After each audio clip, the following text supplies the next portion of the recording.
Sahabat kami, selamat datang kembali dalam acara Gema Kasih Indonesia. Saya Pendeta Rusarus, pemandu percakapan kita. Ini sebuah program yang berbicara tentang masalah-masalah aktual di tengah-tengah masyarakat yang dilihat dari perspektif iman Kristen, atau membicarakan pokok-pokok tertentu dari ajaran gereja untuk menolong kita dapat hadir dalam dunia dengan semakin tepat, dan kita dapat merespons aneka persoalan-persoalan dalam keseharian kita dengan berbasis pada pandangan teologis melalui yang kita melalui lewat acara ini. Dan dalam jumpa kali ini kita akan berbicara mengenai gereja pasca vaksinasi, dan untuk memperbincangkan topik ini telah bersama-sama dengan kita Bapak Pendeta Dr. Handi Hadi Witanto dari UKDW Yogyakarta. Selamat jumpa Pak Handi. Selamat jumpa Pak Adrianus dan apa kabar saudara-saudara. Apa kabar Jogja, Pak? Jogja baik, terima kasih. Semua menjadi lebih baik, mudah-mudahan lebih baik terus. Mengajar masih banyakkan online apa sudah mulai onsite atau hybrid, Pak? Pada saat ini masih libur semester. Semester lalu masih online, tapi tanggal 7 Februari kalau di Duta Wacana di Yogyakarta tempat saya melayani udah mulai semester baru. Kami udah mengatur untuk bisa hybrid, khususnya untuk 50% lah kurang lebih dari jumlah mahasiswa sudah bisa ada di kampus, 50% lagi dalam bentuk online. Jadi mungkin di sana sini mata kuliah campur-campur begitu. Mudah-mudahan bisa berjalan ini karena mengingat situasinya masih dilihat-lihat. Ya, berharap semakin membaik lah ini ya. Oke, Pak Pendeta Handi adalah saya sudah sampaikan tadi dosen di Fakultas Teologi UKDW dan juga ketua umum dari BPMS GKI, ya, ketua umum dari Sinode GKI, dan di UKDW mengampung mata kuliah teologi Pak Handi? Teologi praktis, ya. Beliau juga dalam melakukan banyak penelitian mengenai bagaimana pandangan gereja, pandangan umat Kristen pada isu-isu tertentu. Nah, Pak Handi, saya mulai dengan pertanyaan ini, Pak. Memang pandemi masih belum selesai dan vaksinasi yang pertama dan kedua relatif kan sudah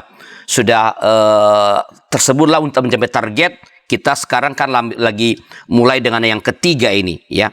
Apa saja sih secara relatif yang menjadi atau apa yang menjadi sesuatu atau hal yang paling penting bagi gereja untuk beradaptasi dengan situasi yang berubah pasca vaksinasi ini, Pak? Ya, baik. Terima kasih Pak Arlianus. Sebetulnya memang vaksinasinya sendiri berkaitan dengan pandemi ya.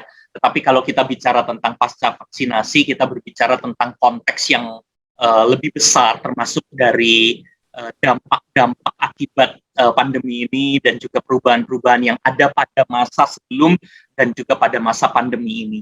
Salah satu yang pernah kita bicarakan juga di dalam acara yang sama ini kan terkait dengan pelayanan digital, misalnya online, onsite, dan seterusnya. Dan itu adalah salah satu perubahan yang cukup besar dan cukup kuat begitu ya, mewarnai masa pandemi, termasuk juga berarti pada masa pasca vaksinasi dan bagaimana gereja menyesuaikan diri. Jadi saya rasa kalau ditanya tentang konteks perubahan, saya rasa kita selalu akan mau tidak mau ada di sini berbicara mengenai konteks masyarakat digital. Seperti yang pernah saya singgung, tanpa mau bermaksud untuk terlalu mengulang-ulang, bagaimana kita tidak hanya bicara tentang pelayanan digital sebagai metode, tetapi mencoba gereja memahami kebutuhan masyarakat digital supaya pelayanan yang berbau digital atau masuk dalam kultur digital itu adalah pelayanan yang baik. Saya rasa itu yang paling kuat ya, yang ada di dalam perubahan.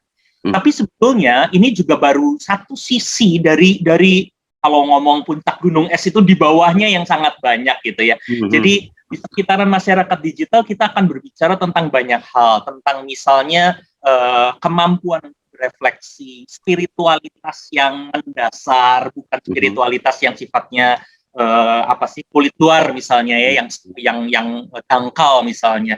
Lalu kemampuan orang belajar dan perkembangan teknologi yang begitu rupa sehingga kemudian kita mulai berbicara tentang peran manusia di dalamnya.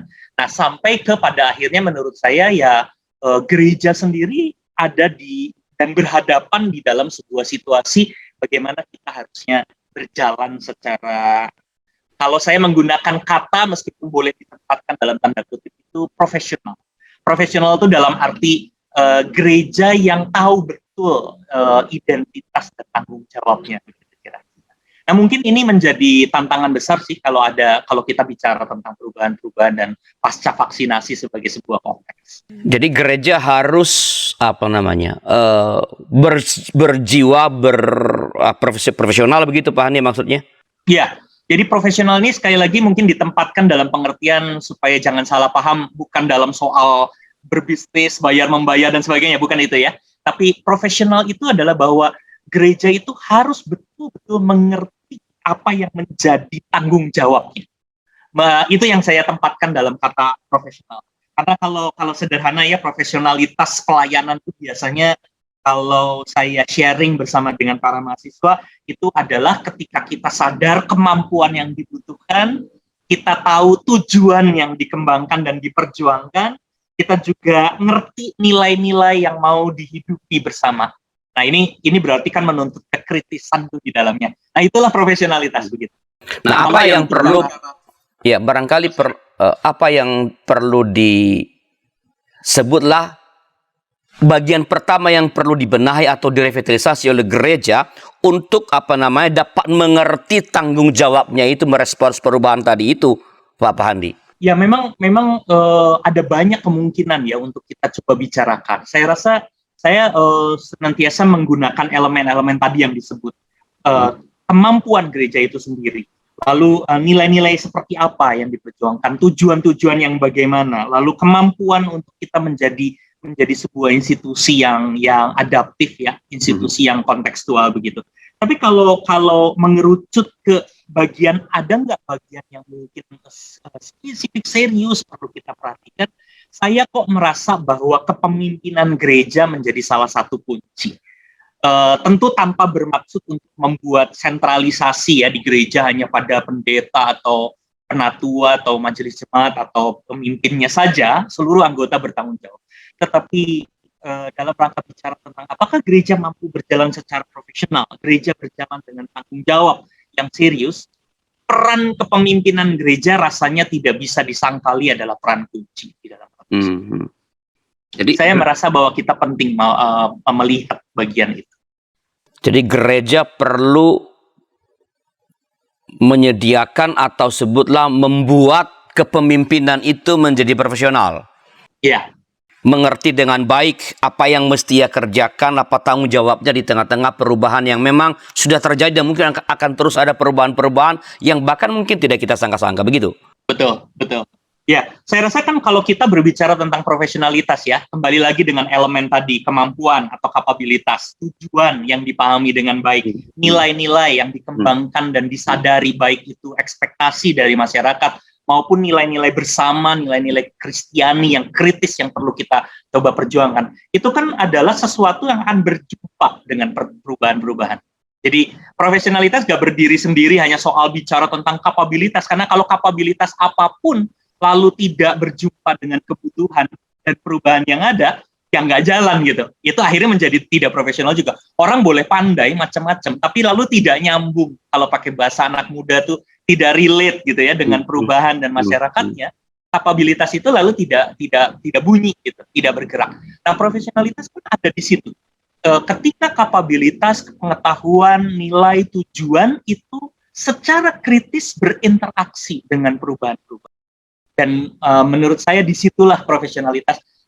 Gereja yang profesional, gereja yang mendasar dan tahu apa tanggung jawabnya, di dalamnya juga kepemimpinan gereja yang ngerti betul apa yang harus diperjuangkan, lalu mendorong gerejanya berjalan ke arah.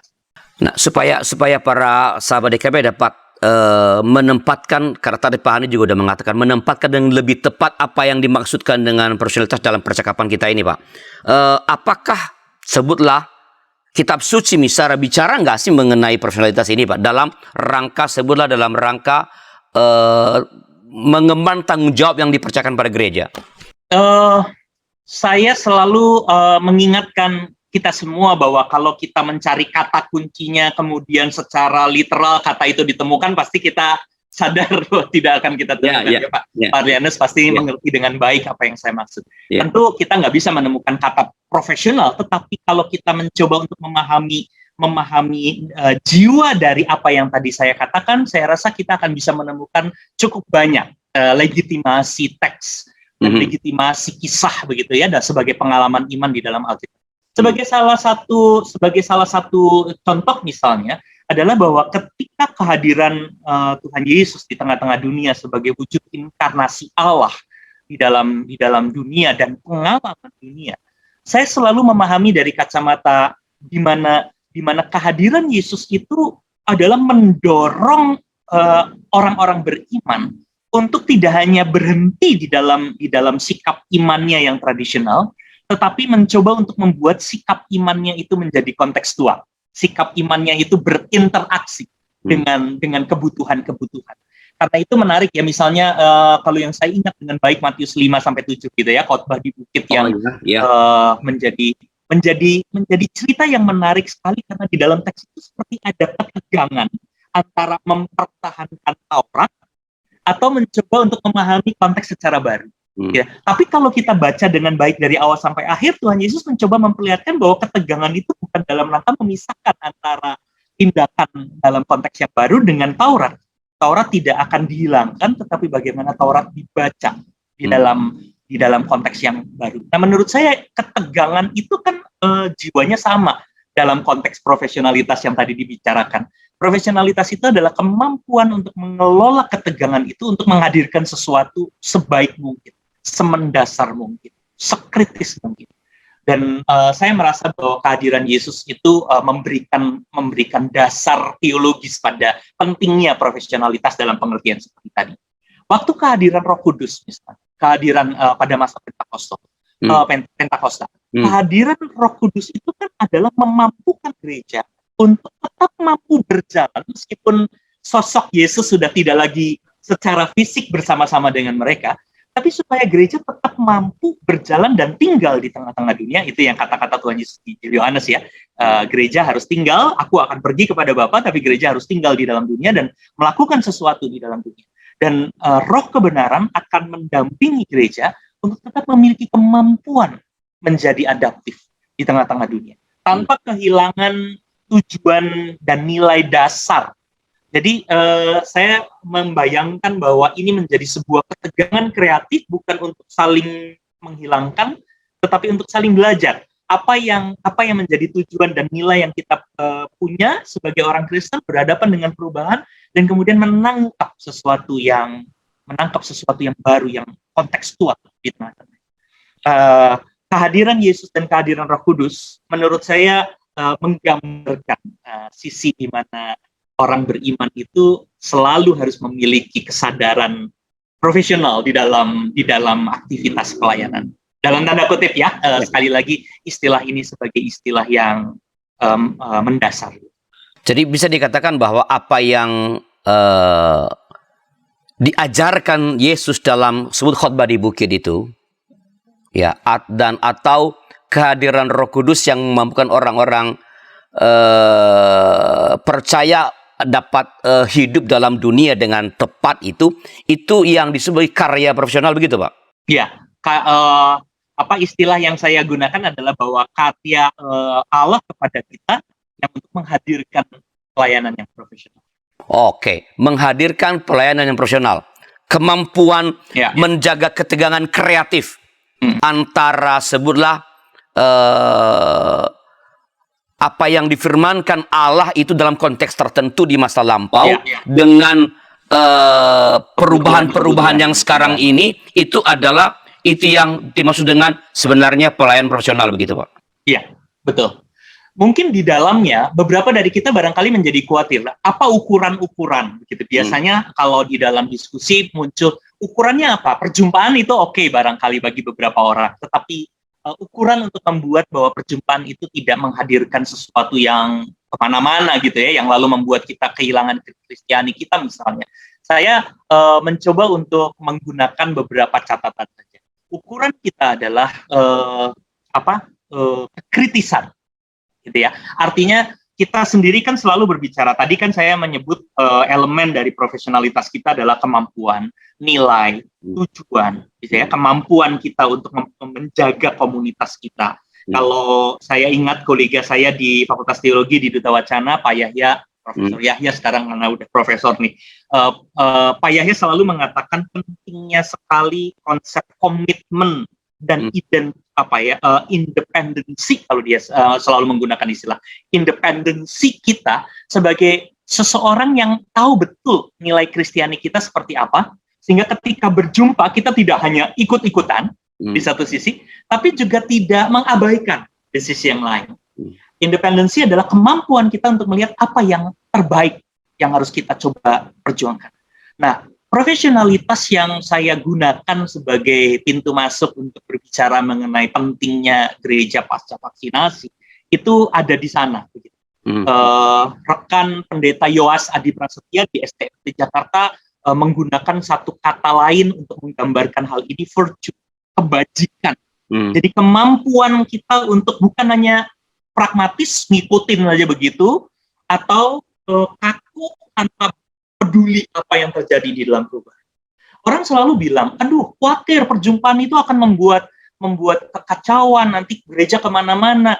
Karena memang yang paling aman dan nyaman adalah mempertahankan sesuatu yang lama. Yang lama. Oke, tinggal bertahan atau tidak itu persoalan lain, tapi itu aman gitu. Sedangkan perjumpaan memang selalu menghadirkan perubahan.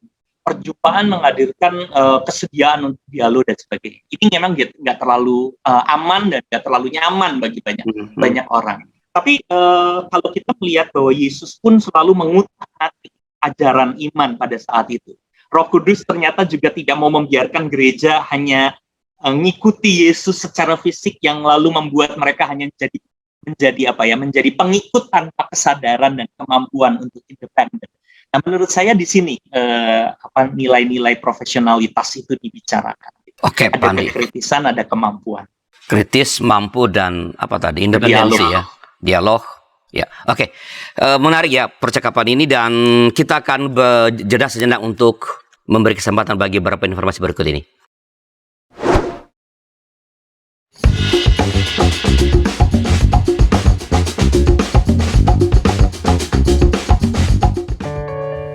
Sahabat, YKB GKI TV menayangkan program baru yaitu Balada, bedah lagu dan aransemen di channel Bedah Lagu.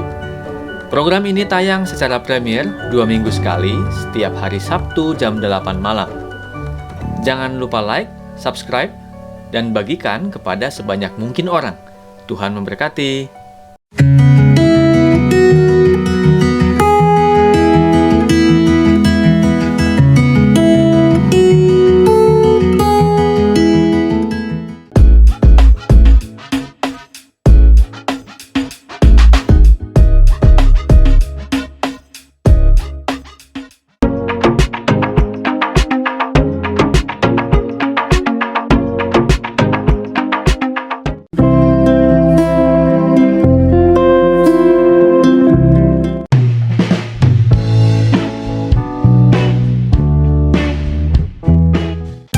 Sahabat, mari dukung pelayanan dan pekabaran Injil melalui YKB dengan membagikan link acara ini kepada sebanyak mungkin orang. Dukungan juga dapat saudara lakukan dengan mentransfer dukungan finansial ke rekening BCA ke nomor 450 305 2990 450 305 2990 atas nama Yayasan Komunikasi Bersama. Terima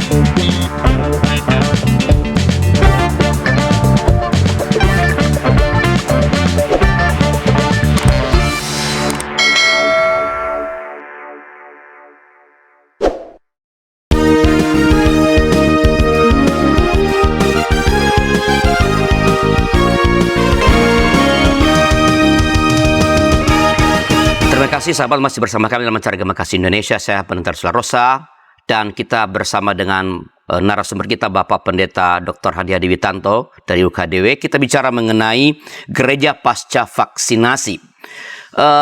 Pak Handi tadi kan sudah cukup panjang, dalam juga dijelaskan Pak Handi bahwa salah satu unsur penting supaya gereja mampu merespons perubahan-perubahan itu adalah profesionalitas dari kepemimpinan. bisa nggak Pak kita ditolong seperti apa sih sebutlah apa namanya konsepnya atau wujudnya profesionalitas kepemimpinan itu Pak, kalau kita kaitkan dengan kehidupan bergereja misalnya Pak. Ya, sebetulnya kalau kita bicara tentang kepemimpinan yang profesional ya, yang mampu untuk beradaptasi dan betul-betul mampu mencoba merespon kebutuhan-kebutuhan, berarti kan kita sendiri akan berbicara tentang kebutuhan-kebutuhan dan perubahan-perubahannya. Kalau dari sisi kepemimpinannya kita akan balik lagi secara teoritis gitu ya, secara konseptual kayak tadi, kapabilitas, ada independensi, ada komitmen yang serius, ada nilai-nilai yang mewarnai. Jadi apa konkretnya nih pemimpin gereja? Kita harus bertanya kembali sekarang, nilai-nilai yang betul-betul dihidupi dan dipahami oleh pemimpin gereja yang mau diperjuangkan sebagai tujuan bersama, komitmen dan spiritualitas seperti apa yang dibangun. Ini menjadi pertanyaan-pertanyaan serius. Saya menggunakan hasil dari banyak diskusi-diskusi misalnya yang mencoba untuk mempertanyakan apakah gereja pasca vaksinasi akan menjadi gereja yang sekedar mengulang dan mengikuti saja apa-apa yang ada dulu, begitu. Menganggap bahwa pandemi yang kita alami ini bukan sebagai sebuah titik berangkat serius untuk memulai sesuatu yang baru. Jadi kita hanya anggap sebagai hanya satu momen saja begitu, tapi udah gitu, kita lewat begitu saja. Atau kita akan betul-betul mencoba untuk memahami bahwa ini tuh adalah sebuah kesempatan dan juga tantangan besar yang perlu dikembangkan oleh gereja. Nah, pemimpin itu mungkin kalau secara sederhana yang saya bayangkan, termasuk saya ini menjadi tantangan juga buat diri saya gitu ya. Apakah kita hanya akan menganggap bahwa ini hanya momentum sederhana yang kita akan lewati begitu saja, atau menjadi sesuatu yang betul-betul kita lihat, kita pikirkan, lalu harus berubah ke arah mana? Nah, saya rasa di situ konkretnya. Dan dengan demikian maka sekarang kita bisa kembali ke bertanya dan mencoba untuk memeriksa apakah dalam kepemimpinan gereja kita punya catatan-catatan yang serius, refleksi-refleksi yang serius tentang kapabilitas yang harus kita kembangkan, tentang nilai yang harus kita perjuangkan, tentang spiritualitas yang harus kita perjuangkan, tentang tujuan-tujuan yang harus kita perjuangkan, bahkan komunitas gereja itu sendiri mau dibawa kemana. Kalau pemimpin gereja tidak tahu apapun, atau paling tidak sedang berpikir atau tidak sedang sibuk mencoba memikirkan ini, saya rasa kita punya persoalan dengan profesionalitas. Jadi saya mencoba untuk melihatnya dengan cara sederhana seperti itu. Mungkin kalau mau ditambahkan, bukan cuma sekedar teoritisnya, tapi praktisnya berarti kan adalah mencoba untuk juga bertanya lebih konkret mengenai perubahan-perubahan yang ada pada saat ini dan mencoba untuk melihat apakah kita punya, kalau tadi ngomong tentang nilai misalnya ya dalam komitmen, nilai yang serius. Tapi nilai yang serius ini berhadapan-hadapan dengan misalnya perubahan masyarakat yang saat ini sangat instan, masyarakat yang sangat ingin cepat begitu ya. Apakah di tengah-tengah masyarakat yang ingin cepat-cepat, yang ingin instan untuk banyak hal, kita punya kesungguhan untuk menggali nilai-nilai yang mendalam. Kita punya visi untuk bisa membuat supaya nilai-nilai yang mendalam itu juga terkomunikasikan dengan situasi-situasi yang ada di lapangan. Nah, saya merasa bahwa pemimpin yang konkret pada saat ini adalah pemimpin yang bukan hanya mengembangkan diri secara konseptual di dalam dirinya, tetapi pada saat yang bersamaan mencoba untuk melihat perkembangannya itu berjalan beriringan dengan kebutuhan-kebutuhan yang ada. Soalnya sekarang ada beberapa orang yang suka jadinya begini, ngambil kesimpulannya. Oke, karena masyarakatnya instan, pemimpin yang profesional mampu menghadirkan keputusan-keputusan instan. Nah, buat saya bukan gitu loh kesimpulannya, menarik kesimpulannya jadi salah. Pemimpin yang menyadari kebutuhan dan kondisi masyarakat instan dengan segala nilai dan pemahaman yang dia punya dan kapabilitas, lalu mencoba untuk mencari jalan keluar di tengah masyarakat yang instan ini. Gereja harus bikin apa? Gereja harus seperti apa?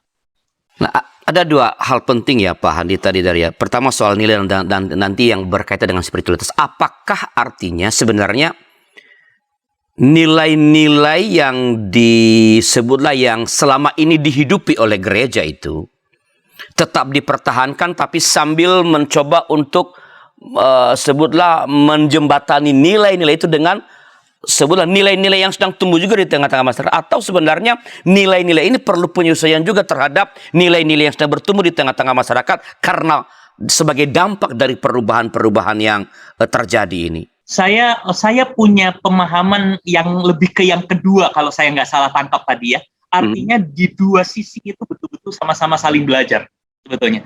Jadi bukan hanya sekedar melulu soal mempertahankan, karena menurut saya itu lalu menjadi agak menjebak kita untuk selalu mengatakan bahwa yang lama itu selalu yang lebih baik, yang baru itu berbahaya. Nah, tapi kita akan warnai yang baru. Ada banyak hal dari yang baru di tengah-tengah perubahan yang akan bisa memberikan koreksi kepada yang lama. Demikian juga pada saat yang bersamaan, apa yang dibawa oleh gereja dari nilai-nilai yang lama atau dari yang lebih tradisional itu akan memberikan memberikan koreksi kepada hal-hal yang baru. Contoh, kembali lagi ke yang tadi, masyarakat yang sangat instan, masyarakat yang sangat ingin cepat untuk banyak hal, dan kadangkala akhirnya dalam konsep karena pengen cepat lalu tidak lagi peduli pada kedalaman, tidak lagi terlalu peduli pada sesuatu yang mendasar, yang penting misalnya. Nah, cepat itu sendiri bisa mewarnai. Dalam kepemimpinan gereja pada masa kini, kita nggak bisa menjadi terlalu lama. Harus menjadi pemimpin yang responsif. Pemimpin yang responsif berarti adalah pemimpin yang PK, yang tidak menunda ketika kita sadar bahwa ada kebutuhan untuk mengambil sikap, kepemimpinan yang tetap mampu untuk bisa berjalan dengan cepat. Tapi pada saat yang bersamaan di dalam responsif kita bukan pragmatis. Dalam responsif kita bukan hanya ngikuti saja keinginan pasar agar pokoknya segala sesuatu cepat, segala sesuatu begitu saja. Kita tetap harus mulai dengan bahwa di dalam yang responsif kita punya hal-hal yang mendasar yang mau kita diskusikan bersama-sama. Saya selalu misalnya mengingat tentang nilai dasar dari spiritualitas Kristiani, misalnya adalah soal bagaimana cinta kasih diperjuangkan di tengah-tengah kehidupan, misalnya. Nah, bagaimana cinta kasih di tengah-tengah kehidupan itu akan tetap menjadi nilai yang berdiskusi di tengah tuntutan untuk responsif, tetapi di tengah kesadaran bahwa tindakan seorang pemimpin dan tindakan gereja itu harus memperhatikan dengan serius tanggung jawab untuk menghadirkan cinta kasih. Nah, ini yang saya bayangkan sebagai dua sisi yang saling membantu untuk saling belajar. Dalam kehidupan komunitas atau kehidupan komunitas yang cukup besar, ya, sebuah gereja yang besar atau apalagi kalau negara misalnya, Pak Handi,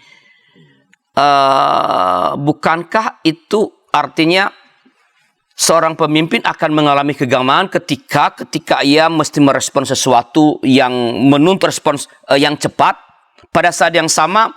Kan ada dalam tanda kutip sebutlah kalau negara misalnya ada koridor hukum yang mesti ditaati. Seberapa jauh kelenturan atau kalau kita gereja, apa ukuran bagi penyesuaian pada adaptasi, entah terutama adaptasi dari nilai-nilai yang lama ini yang mungkin berabad-abad dipegang begitu. Ya, sehingga kita mengatakan walaupun kita sudah sepakat, tapi ketika seorang pemimpin mengambil keputusan untuk merespons dan ini sebutlah entah ditinggalkan, entah dibuat dikecilkan, orang bilang ya, dia harus begitu. Oke, ya ini bukan, saya mungkin juga terbuka untuk mendengarkan diskusi-diskusi juga ya, entah lewat komen atau lewat kesempatan yang lain.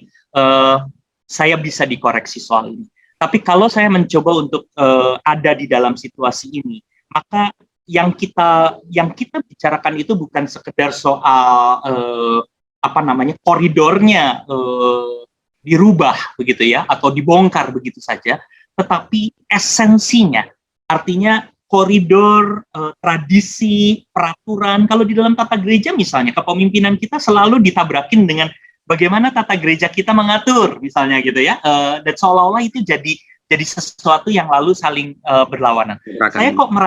Saya merasa bahwa mungkin cara berpikir kita nggak selalu begitu.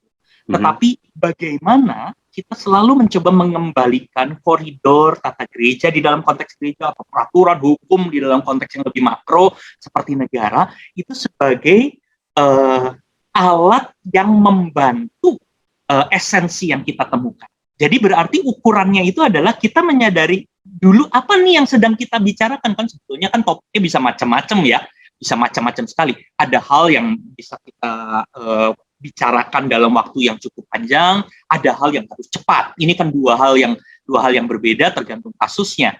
Ada tindakan yang harus segera, misalnya di dalam konteks tertentu, tapi ada tindakan-tindakan yang bisa lebih perlahan-lahan karena bisa dan perlu dipersiapkan lebih panjang. Tapi masalahnya adalah apa yang sedang kita bicarakan. Nah, kalau misalnya esensi dari perjumpaan-perjumpaan itu yang sudah kita bicarakan dulu, misal, contoh kembali lagi, bahwa kita sedang membicarakan relasi kemanusiaan yang saat ini menjadi sangat penting. Di dunia IT kan ini menjadi diskusi filosofis yang menarik, gitu ya, karena ada semacam dua kubu. Teknologi ini begitu rupa sehingga membuat manusia ada di bawah teknologi, atau teknologi ini berkembang begitu rupa sehingga manusia itu lalu menjadi semakin manusiawi. Saya ingat betul diskusi mengenai disrupsi. Sebelum pandemi kan ramai itu ngomong, disrupsi itu ujungnya adalah manusia menjadi semakin manusiawi.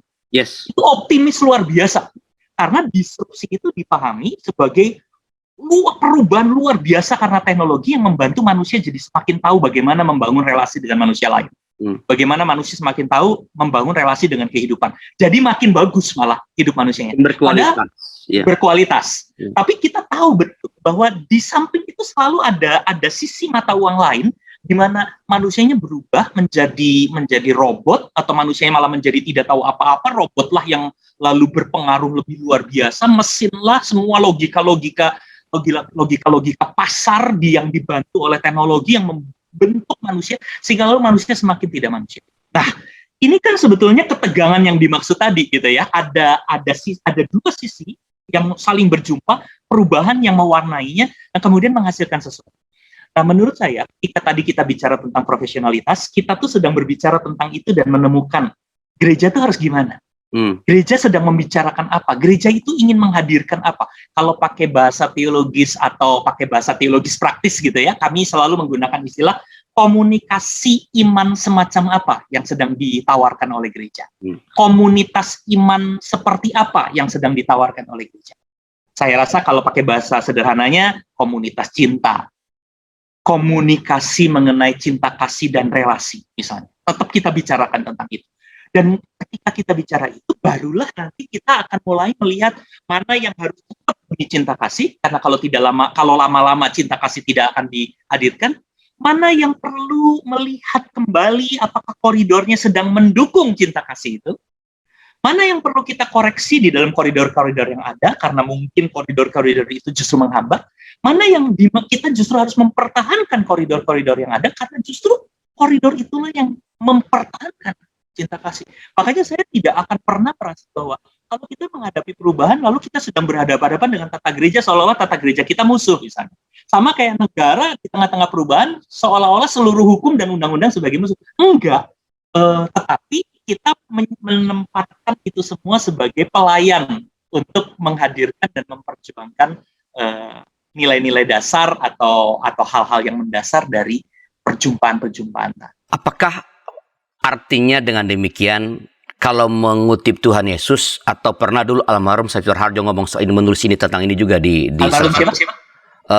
Sacipto Harjo. Oh, okay. Guru besar sosiologi hukum. Jadi, apakah itu berarti bahwa ukuran bagi penyesuaian itu sebenarnya adalah kemanusiaan itu sendiri? Bahwa hukum itu adalah untuk manusia, bukan manusia untuk bahwa bahwa kepemimpinan atau tindakan-tindakan gerejawi itu dapat lentur sejauh itu berkaitan dengan kemanusiaan, cinta akan kehidupan ini begitu. Apakah itu menjadi ukurannya? Berarti kalau begitu kan gereja harus merumuskan sebutlah secara baru hierarki hukumnya, supaya bahwa ada yang mutlak ini yang kalau terjadi apa-apa baliklah ke sini, supaya tidak bertabrakan dengan hal-hal yang teknis. Tapi Pak Andi tahan dulu setelah beberapa informasi berikut ini.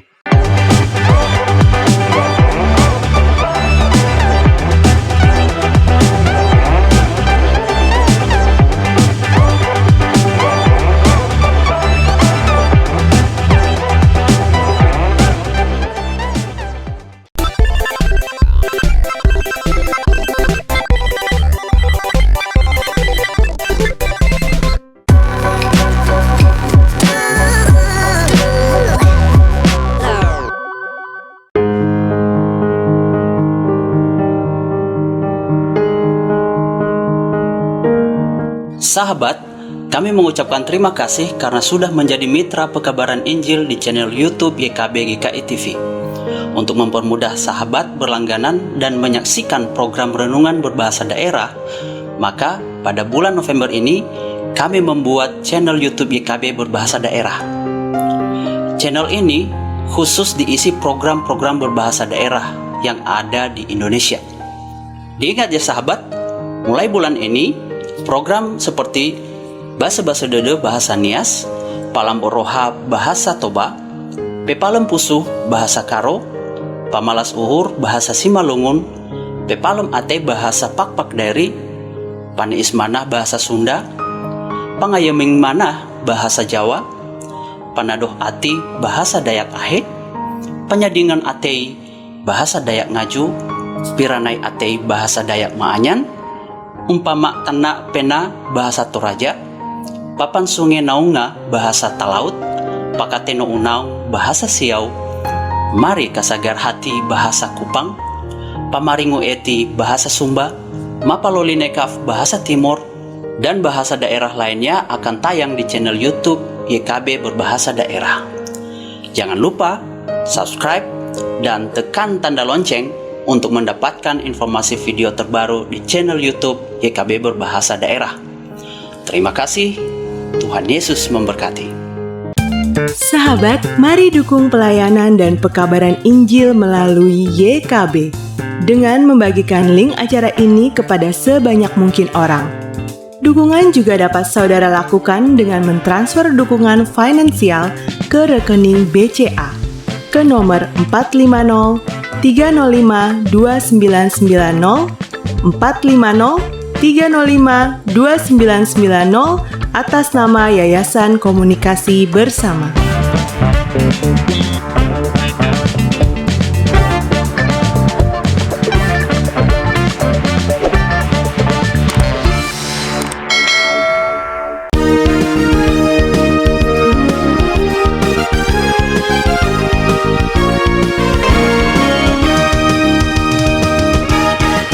Sahabat, masih bersama kami dalam acara Gema Kasih Indonesia. Saya Pendeta Sula Rosa dengan narasumber kita Bapak Pendeta Dr. Hadi Hadi Witanto dari UKDW Yogyakarta. Kita bicara tentang gereja pasca vaksinasi. Ini adalah segmen yang terakhir, tapi saudara masih bisa mengajukan atau menuliskan pertanyaan atau komentar di kolom komentar yang tersedia.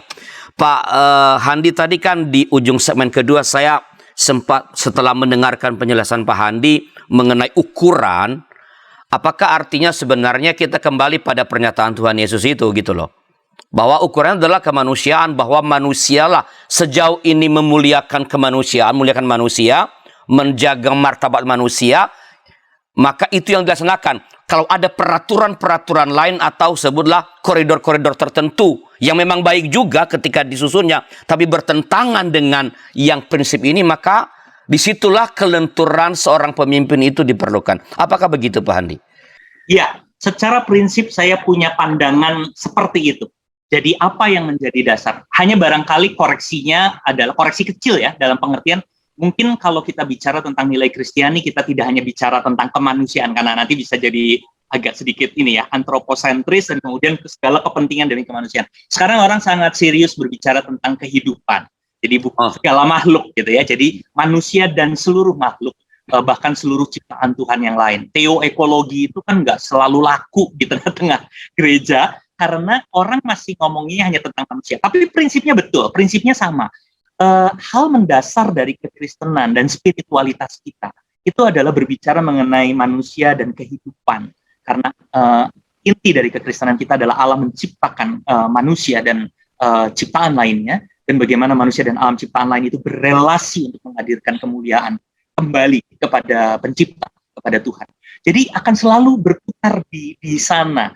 Nah, memang dalam rangka inilah kita perlu punya kesadaran-kesadaran dan diskusi-diskusi. Menurut saya para pemimpin gereja itu harus betul-betul serius dengan pengertian-pengertian soal ini. Apa sih kemanusiaan itu? Apa sih kehidupan itu? Apa sih spiritualitas itu? Jadi kalau saya balik ya ke istilah, saya suka pakai kata spiritualitas supaya memperluas dari sekedar hanya bicara iman yang doktriner. Spiritualitas, konsep iman yang lebih luas, lebih dalam gitu ya. Spiritualitas itu kalau disederhanakan selalu berbicara mengenai bagaimana kita menemukan makna hidup dan bagaimana kita menemukan tujuan hidup. Makna dan tujuan itu akan diwarnai oleh nilai-nilai. Nah, bagaimana kita menemukan makna dan tujuan dengan nilai-nilai hidup yang benar adalah ketika kita berelasi dengan Tuhan secara serius. Dan kemudian kita mulai merumuskan hal-hal besar seperti tadi, kemanusiaan, kehidupan, dan seterusnya. Nah, menurut saya hal mendasar ini harus kelihatan, harus jelas, harus kita cukup kuat pahami, sehingga kemudian kita bisa menafsirkan apapun. Artinya menafsirkan hukum, menafsirkan tradisi, menafsirkan perubahan, begitu ya. Kayak tadi kita udah ngomong-ngomong, di dalam dunia teknologi, orang akan bisa selalu sadar bahwa teknologi ini harus diarahkan demi relasi antar manusia, bukan untuk kehancuran kemanusiaan. Itu kan adalah kemampuan kita untuk menemukan kebajikan, memperjumpakan pemahaman-pemahaman dasar. Di dalam tata gereja kita, misalnya kalau di dalam konteks GKI, saya tadi sempat bercakap-cakap sebentar di luar kamera dengan Pak Arlianus, kita akan mulai berbicara mengenai misalnya mukadimah kita sebagai dasar teologis, dasar eklesiologis kita yang perlu kita lihat ulang dan ulang sebetulnya, sehingga apapun yang ada di dalam tata dasar dan tata laksana GKI, kalau di dalam tata gereja kita ada itu ya, tata dasar tata laksana, maka semua itu akan selalu bisa berdialog dengan mukadimahnya. Mukadimahnya itu jadi kayak koridornya ya, koridor besarnya yang akan menjaga. Nah, apakah ini Pak, ada dua hal di sini nih Pak, yang sebelah saya mewakili kerisauan lah. Ya. Pertama, apakah ini artinya nanti setiap orang bisa punya cara merespons yang bisa saling berbeda, mungkin bertabrakan, bergantung pada frame yang dia punya, paradigma yang dia punya, dia tetap berbasis pada yang utama, tapi ya masing-masing orang, kalau pemimpin, masing-masing pemimpin bisa merespon isu yang sama dengan berbeda. Karena ini kan patokannya adalah kehidupan, cinta kasih dan sebagainya. Yang kedua, apakah lalu ini tidak menghilangkan keunikan kehadiran gereja kalau memang masih perlu keunikan? Karena lembaga-lembaga non-gerejawi, non-religius juga kan menjadikan ini sebagai ukuran semestinya, ukuran dari karya-karya dalam merespons perkembangan dan perubahan dunia ini. Yang pertama dulu, saya selalu membedakan di dalam kepemimpinan di mana tindakan-tindakan praktis kepemimpinan yang menuntut tindakan praktis segera, tindakan-tindakan praktis yang sangat konkret begitu ya, yang disebutnya di ranah praktis. Betul-betul seorang pemimpin mengambil keputusan praktis dengan pemimpin mencoba untuk memikirkan kebijakan-kebijakan. Nah, apa yang membedakan, apa yang membuat kita tidak perlu terlalu risau adalah bahwa ketika kebijakan-kebijakan besar itu dibicarakan bersama-sama di dalam semangat yang seperti tadi. Nah, jadi ketika pemimpin-pemimpin di ranah praktis itu diwarnai, dipersiapkan, bukan cuma dibekali itu kesannya kayak dicekokin, tetapi pemimpin-pemimpin itu dapat melihat dan ada di dalam diskusi-diskusi yang mempersiapkan secara serius tanpa kehilangan nilai-nilai keterbukaan untuk berdialog, maka di dalam ketika dia harus mengambil keputusan praktis, ini bukan sebuah keputusan praktis yang sembarangan, yang asalan, yang asal-asalan, yang lalu bertabrakan. Selera kan jadinya. Bukan soal selera, persis. Jadi ini bukan sekedar soal selera, karena ketika kita bicara tentang profesional ini, kita juga bicara tentang elemen nilai bersama, komunitas. Artinya kita tuh bukan lagi berbicara tentang sesuatu yang sifatnya individualis gitu, berbicara tentang hanya individu yang dibebas merdekakan, tapi individu yang ada di dalam tanggung jawab bersama. Jadi saya kok selalu merasa bahwa saya mengerti kekhawatiran itu dan itu juga perlu diwaspadai dan disikapi dengan kritis. Jadi saya sangat senang selalu dengan warning ini. Tetapi kenapa kita tidak perlu khawatir dengan bebas merdeka begitu? Ketika kita membedakan antara keputusan praktis teknis, dengan kebijakan-kebijakan yang diambil dalam semangat berdialog. Nah, gereja harus menyiapkan ini, yang kedua ini. Karena kalau enggak, pemimpin-pemimpin di lapangan juga bingung, gitu ya. Pemimpin-pemimpin di lapangan tidak terbekali dengan cukup, gitu, tidak terbangun dengan cukup dalam atmosfer yang sama. Sama lah kayak di mahasiswa ya. Mahasiswa ada yang pandai sekali berdiskusi dengan kritis, begitu ya. Karena memang sejak masa pendidikan menengahnya dia terbiasa begitu ya berdialog. Tapi ada mahasiswa yang diomongin A, dia ikut A, diomongin B, dia ikut B. Panas-panas si C, tiba-tiba dia jadi provokator, begitu. Karena dia sendiri tidak tahu dia harus bikin apa. Nah, ini yang mungkin persoalan dalam pertanyaan. Kalau yang soal kedua, apa yang unik ya di dalam membedakan antara gereja dengan komunitas lain? Dalam komunitas masyarakat yang lebih luas. Saya akan mencoba mengingatkan bahwa kita sedang berbicara tentang gereja yang adalah komunitas iman. Jadi bukan sekedar bicara mengenai komunitas manusia, tapi komunitas iman. Artinya, kalau kita berbicara tentang manusia, dari kacamata iman. Kalau orang bilang, saya nggak penting iman dan saya tidak suka lagi persoalan iman, dia bisa memilih. Artinya dia tidak lagi menjadi merasa perlu di dalam konteks iman. Dan dia akan memilih organisasi dan komunitas lain. Ya sah-sah saja. Gitu ya. Tapi dari kacamata kitanya sendiri, maka kita akan membicarakan kemanusiaan, kita akan membicarakan kehidupan, kita akan mencoba untuk membicarakan hal-hal ini dari kacamata iman, dari kacamata sosial. Nilai-nilai artinya kembali pada nilai-nilai dasarnya berarti ya Pak? Nilai, komitmen dasar kita, kalau pakai bahasa profesionalitas tadi, komitmen dasar kita apa? Independensi kita itu tentang apa? Karena bukan sekedar independensi kemanusiaan, tapi independensi kita sebagai manusia beriman. Dan itu akan balik lagi ke nilai dasar iman kita. Itu akan selalu membedakan. Nah, menurut saya pertanyaannya Pak Lianus jadi bisa dilanjutkan. Sebetulnya yang lebih penting lagi adalah mampu nggak gereja saat ini sebagai komunitas iman menawarkan hal yang dirasa perlu oleh masyarakat. Karena kalau masyarakat melihat bahwa oke, gereja untuk kebaktiannya so-so, biasa-biasa saja, untuk nilai-nilainya ya so-so, bahkan mungkin malah banyak yang tidak relevan, dengan ajarannya mungkin tidak terlalu jelas, spiritualitasnya nggak jelas. Saya malah merasakan spiritualitas ketika saya berkumpul dalam komunitas orang naik gunung misalnya, atau komunitas relawan pergi ke bencana misalnya, saya justru menemukan spiritualitas itu. Maka gereja yang gembar-gembor bicara dari kacamata spiritual dan iman, akhirnya tidak menyediakan itu. Menurut saya saat ini tuh gereja juga sedang ditantang bahwa apakah kita masih relevan dengan dunia. Karena masyarakatnya sekarang juga punya banyak pilihan. Orang Indonesia konon tidak pergi dari komunitas iman. Maka saya juga selalu nambahin, mungkin orang GKI misalnya tidak pergi dari imannya sebagai orang Kristen, tapi pergi dari komunitas gerejanya. Karena menganggap bahwa komunitas gerejanya tidak menghadirkan sesuatu yang konkret, yang jelas. Nggak relevan lagi gitu kehadirannya. Nggak relevan, nggak relate. Dan ada yang lain yang lebih relate. Nah, tapi ini kan Pak Andi, ini kan yang perlu dikerjakan gereja ini pasca vaksinasi tadi. Ini berarti sesuatu yang sabar karena menghadapi dua perubahan. Perlu merespons dua perubahan yang besar. Pertama adalah perubahan itu sendiri di tengah-tengah masyarakat karena tadi soal pandemi, lalu soal digitalisasi, industri 4.0, tapi juga sebenarnya gereja menghadapi, kalau tadi kita ikut Pak Handi itu adalah radikal paradigm shift ini di tengah-tengah gereja. Bukan di tengah gereja.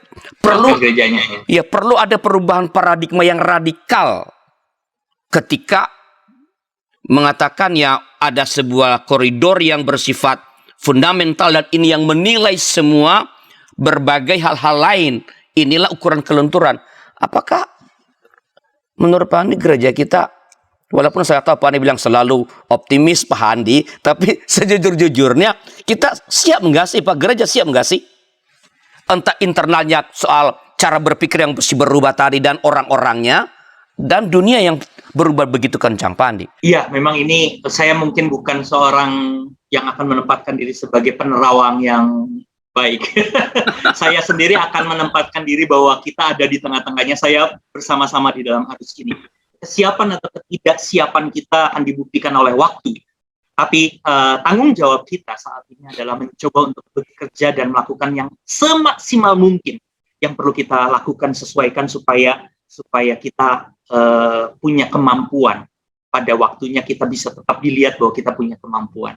Jadi saya akan mencoba untuk mengatakan bahwa kita harus mencoba untuk sangat serius dengan soal ini. Kalau ditanya tentang kemampuan gereja atau tidak. Nah, kenapa waktu kita bicara tadi kita mulai dengan profesionalitas, lalu mengerucut ke kepemimpinan gereja. Karena menurut saya, sekalipun kita selalu harus punya catatan ya, bahwa gereja itu kan kita semua, bukan cuma pemimpin atau majelis pendeta tertentu gitu, tapi kita semua. Tapi bagaimanapun dalam konteks ketika gereja dalam rangka bergerak, berjalan, domba memerlukan gembalanya. Dan gembala dalam hal ini adalah bagaimana pemimpin-pemimpin gereja melakukan fungsi pastoralnya, melakukan fungsi penggembalaan yang serius. Karena itu menurut saya kesiapan kita sangat bergantung dari profesionalitas pemimpinan gereja. Dari profesionalitas itu berarti kemampuan dan kesungguhan ini untuk menjadi adaptif. Kalau pemimpin gereja kita sekarang mengabaikan pandemi sebagai seolah-olah hanya ya nanti juga lewat sendiri, lalu tidak mengubah, ada sekian banyak komunitas dan pemimpin-pemimpin lain, termasuk saya selalu mengatakan kalau Pak Adrianus ingat waktu itu, influencer itu sekarang individually dia bisa mempengaruhi jutaan orang. Jutaan subscribers misalnya di dalam YouTube atau di Instagram followers. Dia secara individu dia bisa berpengaruh luar biasa. Ketika gereja tidak profesional, tidak adaptif, tidak korektif, tidak responsif, tapi juga di sisi lain lalu tidak tahu imannya, tidak tahu spiritualitasnya, tidak tahu nilai dasarnya, apapun yang mau dikembangkan, tidak tahu apa-apa, hanya jalan as usual, maka orang akan bergeser karena ada begitu banyak, entah itu gereja lain, entah itu komunitas lain, entah itu influencer secara individu yang lain. Saya tidak selalu mengatakan mereka lebih jahat atau lebih buruk dari gereja. Jangan-jangan justru malah menghadirkan nilai-nilai Kristiani. Ya syukur, tapi juga kita tahu ada begitu banyak yang lain di luar sana yang bisa membawa warga gereja kepada situasi dan kehidupan yang lebih tidak baik, begitu ya. Apakah gereja dalam pandangan gereja-gereja sudah oke lah kita waktu membuktikan, apakah gereja sudah berada pada jalan yang sama untuk melakukan perubahan paradigma? Ini kan perubahan paradigma yang saya bilang radikal ini Pak Andi. Kalau tidak, apakah sudah on the track atau seperti tadi Pak Andi bilang masih business as usual pada gereja-gereja ini? Ini juga akan lewat sebentar lagi. Atau udah kembali kita ke gereja lagi, udah kembali onsite lagi begitu? Saya tahu bahwa sahabat GKB tidak hanya dari GKI ya, jadi ada banyak sekali variasi di dalam keberadaan gereja kita. Karena itu saya akan mengatakannya sedikit lebih terbuka. Buat saya saat ini yang saya amati adalah bahwa setengah-setengah. Sebagian menganggap bahwa ya oke lah nanti juga akan lewat dan masih berpikir dengan cara yang lama. Sebagian sangat serius dan mencoba untuk melihat, meskipun juga tidak selalu direspon dengan cukup baik oleh struktur, oleh kepemimpinan gerejanya. Jadi on the track atau tidak sangat berbeda-beda, ya sangat bervariasi. Tapi setidaknya kesadaran dan orang-orang yang bersuara untuk mengingatkan, hey lihat ada track ini yang harus kita coba lihat. Ada kesungguhan untuk mempersiapkan perubahan paradigma. Ini sudah ada di mana-mana. Tinggal kita mau nggak mencoba untuk mengupayakan diri kita ke arah sana.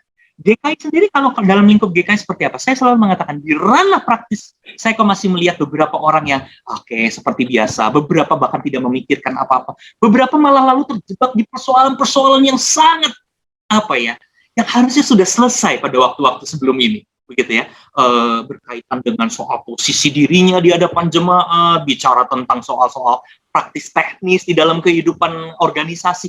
Padahal ada perubahan yang begitu luar biasa di dalam gereja tentang apakah gereja masih bisa dipercaya oleh atau tidak oleh masyarakat. Bahkan itu tidak dipikirkan. Jadi dalam kondisi praktis, kita tahu webinar-webinar di lingkup gereja sekarang begitu banyak. Dan jadi kalau ditanya apakah kita udah on the track, setidaknya track yang memperlihatkan arah itu ada.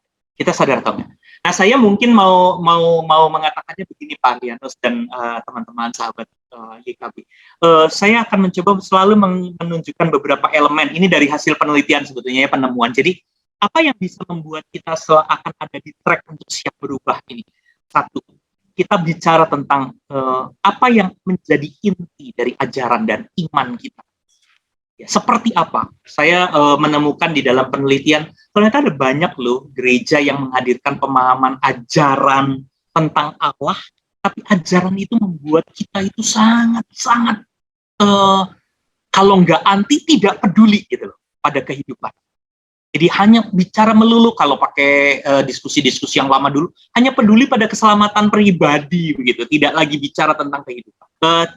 Kita lagi rame-rame nih sekarang ngelihat peristiwa seseorang dari agama tertentu yang nendangin sesajen itu di Gunung Semeru misalnya ya, kita semua mungkin ngikutin cerita. Itu kan persoalan yang menarik, yang memperlihatkan bahwa agama di Indonesia dan para pemimpin agama ternyata masih seringkali ada di dalam ketidaktahuan ajaran itu mau dibawa kemana.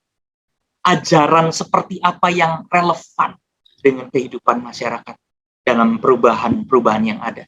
Jadi buat saya agama dan ajaran itu jadi penting. Yang kedua adalah spiritualitas. Tadi udah bicara tentang makna dan tujuan hidup yang bagaimana, yang relevan. Lalu komunitas itu seperti apa? Komunitas itu sekarang kan tidak hanya berbicara tentang orang GKI, orang GKJ, orang gereja A, gereja B.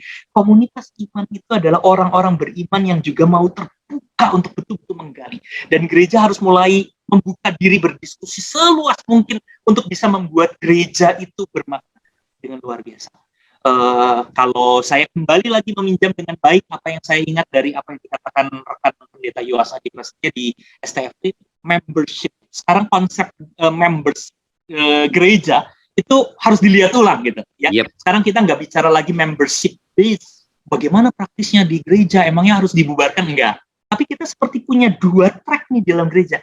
Gereja yang tradisional, yang membership tentu itu tetap dipertahankan, tetapi kita juga mulai terbuka dengan konsep networking yang tidak terlalu tradisional mengenai membershipnya. Yang networking ini akan memperkuat membership, yang membership ini akan selalu mensupply ide-ide di dalam konsep networking. Ini konsep community. Dan kita harus bicara tentang, selain kepemimpinannya sendiri yang responsif. Nah, sekali lagi, siap atau tidak kita gereja? Saya tidak selalu optimis dalam arti pasti beres. Kadang-kadang gentar, betul Pak Ardian, saya setuju. Kadang-kadang saya juga merasa gentar. Kita ini sedang ada di mana, gitu ya? Yang bergerak kelihatannya canggih sekalipun kadang-kadang kita tahu belum tentu itu relate dengan dunia. Ya anak muda kita kritis sekali loh. Oh gereja nih ada yang rame-rame, kita sebetulnya nggak terlalu senang. Saya baru kemarin ngelihat klip tentang gereja metaverse itu ya, gereja yang ada di metaverse itu yang betul-betul kayak virtual reality begitu ya, dan ini gereja atau bukan? Anak-anak muda ternyata punya sesuatu yang sangat kritis. Kami tidak selalu akan oke begitu saja. Kami juga akan melihat dengan baik. Nah, gereja ini kan harusnya berperan memberikan warna diskusi yang mendalam tentang spiritualitas tanpa harus anti pada metodenya dan menemukan sesuatu. Ya, saya rasa dalam kegentaran dan kekhawatiran mungkin itu menjadi sesuatu yang menyegarkan. Terima kasih Bang. Ini percakapan yang saya sangat memperkaya. Mudah-mudahan sekali lagi berharap tentu para sahabat dapat ya mengambil pesan-pesan penting ya. Kita perlu mengalami perubahan paradigma ya.